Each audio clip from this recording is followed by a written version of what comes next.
Oui, Monsieur le Président, mes chers collègues, permettez-moi d'insuffler dans cette assemblée un vent positif d'optimisme après le discours de Sinistrose que nous venons d'entendre.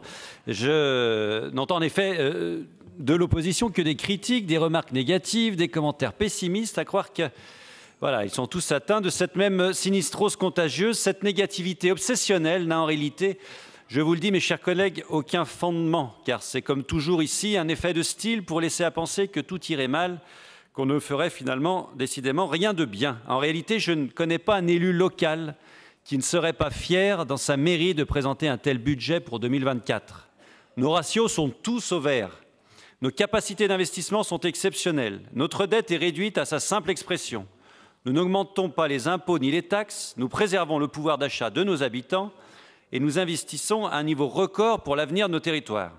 Finalement, le risque, mes chers collègues, serait de s'habituer à l'exceptionnel, comme si c'était facile, comme si ça ne demandait pas d'effort, comme si c'était finalement normal. Et oui, chers collègues, Monsieur César, maintenir un niveau record d'investissement, c'est déjà en tant que tel un exploit.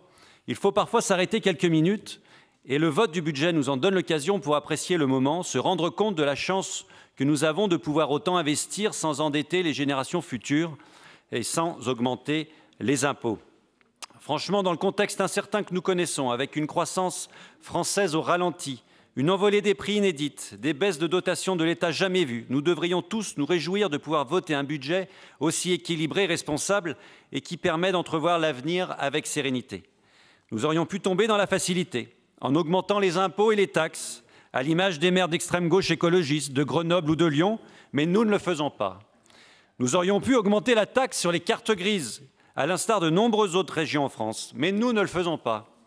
Nous aurions pu avoir recours massivement à l'emprunt et endetter notre région pour plusieurs dizaines d'années, mais nous ne le faisons pas. Et si nous ne le faisons pas, eh bien c'est parce que nous sommes la région de France la mieux gérée. À chaque dépense nouvelle qui nous est imposée par l'État, le contexte international, l'inflation, nous répondons par des économies, par une gestion rigoureuse des deniers publics pour garder le cap que nous sommes fixés et tenir les engagements que nous avons pris devant les électeurs. Et pour garder le cap, je vous le dis, mieux vaut avoir à son bord un capitaine solide, un capitaine capable de tenir la barre, un capitaine capable de faire preuve de courage dans les tempêtes. Et oui, n'en déplaise à notre collègue Lacroix, oui, merci, Monsieur le Président. Comme toujours, avec vous, aucune résignation, pas de fatalisme, mais de l'action, du courage, je le disais, et du volontarisme. Cette année encore, vous nous présentez un budget ambitieux, avec un niveau d'investissement jamais atteint, plus d'1,8 milliard d'euros, soit une hausse de 410 millions d'euros par rapport à l'an dernier. C'est tout sauf de l'austérité. N'en déplaise à Madame Grébert et aux élus du groupe des écologistes, vous qui nous aviez taxés lors du vote, en tout cas du débat d'orientation budgétaire, de mener, je cite, une politique d'austérité budgétaire et de mettre nos habitants au régime sec. Voilà, sans doute devez-vous vous dire que ce jour-là, il valait sans doute mieux s'abstenir. Le budget 2024 qui nous est présenté, c'est tout au contraire conforme à ces orientations budgétaires qui mobilisent l'investissement sur nos priorités. D'abord, l'action économique avec notre plan stratégique de relocalisation. Nous maintenons notre cap, renforcer notre souveraineté industrielle, technologique et nos savoir-faire, relocaliser et créer des emplois chez nous, avec toujours la même ambition de créer 30 000 emplois à l'horizon 2028. Un grand bravo à ce sujet à notre première vice-présidente, Stéphanie Pernot-Baudon, pleinement engagée sur ce sujet avec toute l'équipe d'Auvergne-Rhône-Alpes Entreprises. Ensuite, bien sûr, la sécurité et préoccupation majeure de nos concitoyens. Nous allons poursuivre en 2024 notre action pour protéger nos lycées, nos écoles, nos communes, nos gares et nos transports scolaires, tout ça sous la responsabilité du vice-président Renaud Pfeffer. L'année 2023 a vu l'installation de la 10 millième caméra de vidéoprotection sur la commune de Firminy, dans la Loire, et ce n'est pas fini. Je pense notamment à la sécurisation de nos lycées. Nous sommes particulièrement fiers, Monsieur le Président, que notre région soit désormais citée en exemple à Paris pour nos portiques de sécurité. Que de chemin parcouru quand même.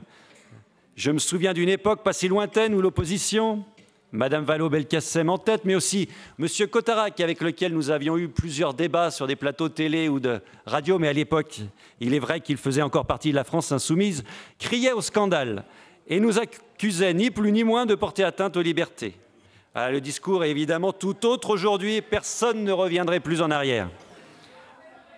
Autre grande préoccupation de nos habitants, La santé.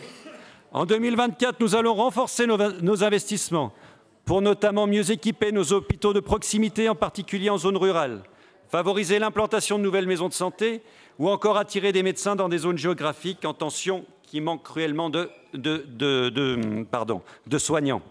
Je n'oublie pas non plus, bien entendu, nos investissements massifs pour les transports avec une hausse inédite du budget, un budget aménagement du territoire également qui sera d'un très haut niveau. Et puis nous pourrions aussi parler de notre politique volontariste sur l'agriculture, car nous sommes fiers de nos agriculteurs, fiers d'encourager les circuits courts, fiers de soutenir nos filières et la qualité de nos produits que nous valorisons à travers notre marque régionale, Ma Région, ses terroirs. En conclusion, mes chers collègues, si nous prenons un peu de hauteur, nous pouvons être fiers de ce budget ambitieux, équilibré et responsable. Jamais la région ne s'est montrée aussi attentive pour préserver le pouvoir d'achat des familles. Jamais la région n'a fait autant pour protéger nos habitants, nos entreprises et nos emplois. Jamais la région n'a autant investi pour le quotidien des Auvergnats et des Rhône-Alpins. Monsieur le Président, c'est donc avec enthousiasme que les élus du groupe Les Républicains, divers droites, société civile et apparentée voteront pour ce budget 2024. Je vous remercie.